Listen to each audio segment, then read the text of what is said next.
ওম অখণ্ড সংহিতা বা অখণ্ড মণ্ডলেশ্বর শ্রী শ্রী স্বামী স্বরূপানন্দ পরমহংসদেব শ্রী শ্রী বাবামণির উপদেশবাণী তৃতীয় খণ্ড। শ্রী শ্রী বাবামণি বলিলেন, জীবন সাধনার দুইটি দিক। শ্রী শ্রী বাবামণি তৎপরে বলিলেন, জীবন সাধনার দুইটি দিক আছে, একটি তার গভীরতার দিক, অপরটি তার ব্যাপকতার দিক।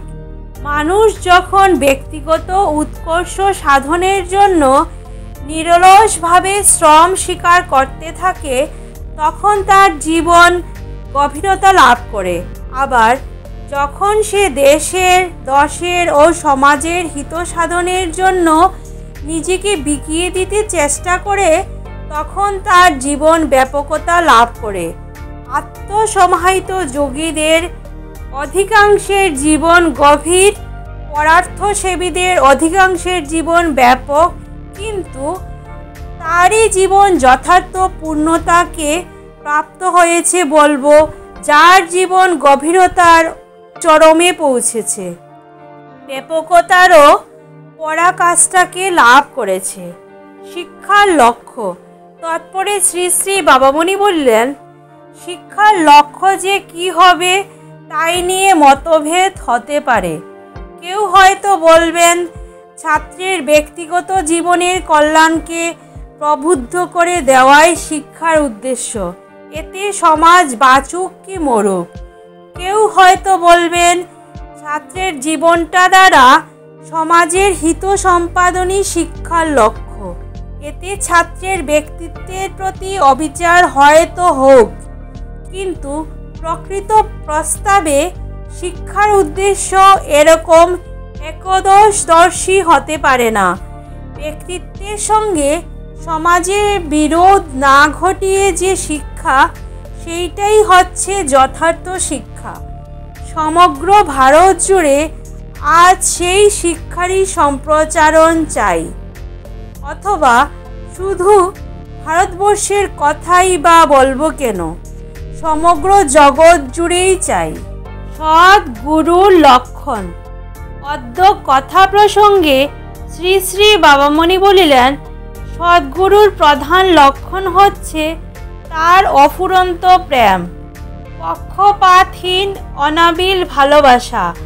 সদ্গুরুর কৃপা পেয়ে প্রত্যেক শিষ্যেরই মনে হতে পারে, গুরুদেব আমাকে যত ভালোবাসেন এ তো আর কাউকে বাসেন না। সৎ শিষ্যের লক্ষণ।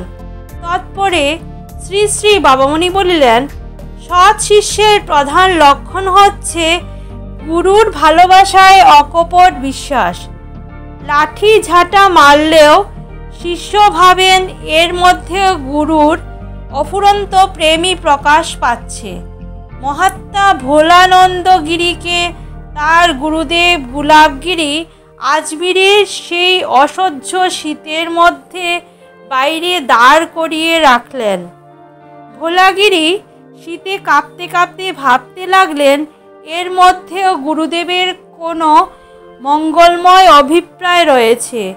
এই হচ্ছে খাঁটি শিষ্যের লক্ষণ। খাঁটি শিষ্য ভাবেন, গুরু তোমার মতো স্নেহ কারো কাছে পাইনি, পাবো না, পেতে চাইও না। গুরু শিষ্যের বিচিত্র সম্বন্ধ। শ্রী শ্রী বাবামণি বলিতে লাগিলেন, সদ্গুরু আর সৎ শিষ্যের পরস্পরের সম্বন্ধ বড় বিচিত্র। কখনো এরা মাতা পুত্র, কখনো এরা ভ্রাতা ভগ্নী, কখনো এরা সখা সখী, কখনো এরা প্রভুদাস, কখনো এরা প্রণয়ী প্রণয়িনী, কখনো এরা অভেদ সত্তা। ভালোবাসার যতগুলি বিকাশ আছে সবগুলি ক্রমে ক্রমে এদের জীবনে ফোটে। এই সম্বন্ধ বৈচিত্র্য অত্যাশ্চর্য ও অফুরন্ত, বলে শেষ করা যায় না। সৎ শিষ্য পেয়ে সদ্গুরু ভাবেন, এমন শিষ্যের আমি যোগ্য নই। শুধু ভাগ্যগুণে পেয়েছি। সদ্গুরু পেয়ে সৎ শিষ্য ভাবেন এমন গুরুর কৃপা লাভের আমি মোটেই যোগ্য নই, শুধু পূর্ব জন্মার্জিত পুণ্যফলে লাভ করেছি। সৎ শিষ্য মনময় উপচারে প্রাণের আবেগ দিয়ে নিয়ত গুরু পূজা করেন। সদ্গুরু শিষ্যকে ভগবানের সাক্ষাৎ প্রতিমূর্তি বোধে মনে মনে ভক্তির পুষ্পাঞ্জলি সমর্পণ করেন। তোমারই কাজে হরি পেয়েছি যারে, তোমারই অবতার ভাবিয়া পায়ে তার প্রণতি করিয়াছি বারে বারে। সদ্গুরুর মনোভাব এই রকমের। জ্ঞানের সহিত শাস্ত্র পাঠের সম্বন্ধ। অপর এক ব্রহ্মচারী জিজ্ঞাসা করিলেন, শাস্ত্র পাঠে কি জ্ঞান হয় না? শ্রী শ্রী বাবামণি বলিলেন, হয়, কিন্তু পরোক্ষ জ্ঞান।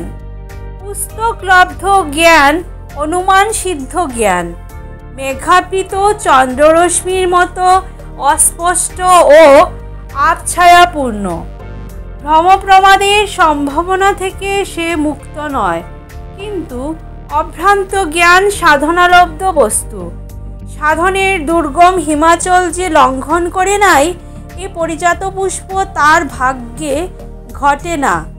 সাধনের ফলেই সে নিগূঢ় তত্ত্ব সূর্যালোক ভাসিত জগতের ন্যায় প্রত্যক্ষ দর্শন করা যায়।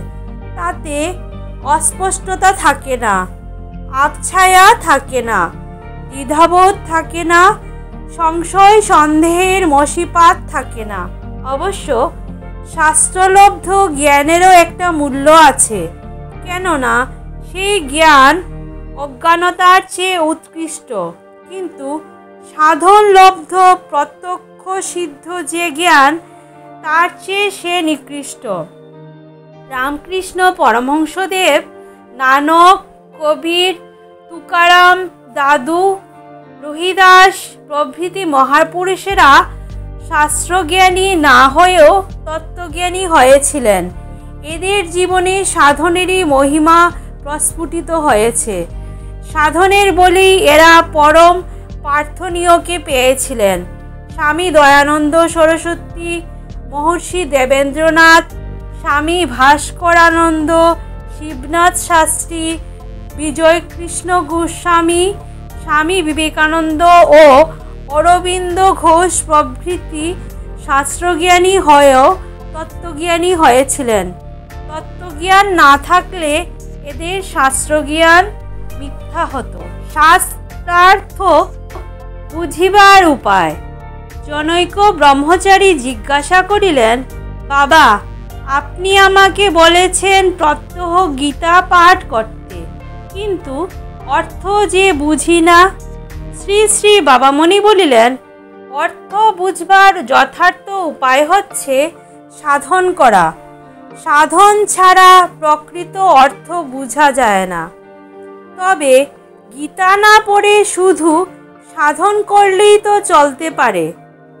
শ্রী শ্রী বাবামণি বলিলেন, খুব পারে বাবা, খুব পারে, কিন্তু সাধন করতে করতে যখন নিত্য নতুন অনুভূতিগুলো আসতে থাকে, আর যখন দেখা যায় যে প্রত্যহ করা উপলব্ধিগুলি শাস্ত্রের কথার সঙ্গে অক্ষরে অক্ষরে মিলে যাচ্ছে, তখন সাধনের প্রতি নিষ্ঠা ও আস্থা বর্ধিত হয়। তারই জন্যে সাধনের সঙ্গে সঙ্গে শাস্ত্র পাঠ দরকার। আবার যে ব্যক্তি সাধনে খুব অগ্রসর হয়নি, শাস্ত্রের উপদেশ শুনে শুনে সাধনের প্রতি তার আগ্রহও বর্ধিত হয়। শুরু থেকে শেষ অবধি আমার এই ভিডিওর পাশে থাকার জন্য আমার সকল বন্ধুদের জানাই অসংখ্য ধন্যবাদ। আপনারা সবাই ভালো থাকবেন, সুস্থ থাকবেন। আবার কথা হচ্ছে পরবর্তী ভিডিওতে। ততক্ষণ আপনারা সবাই আপনাদের খেয়াল রাখবেন আর ভালো থাকবেন।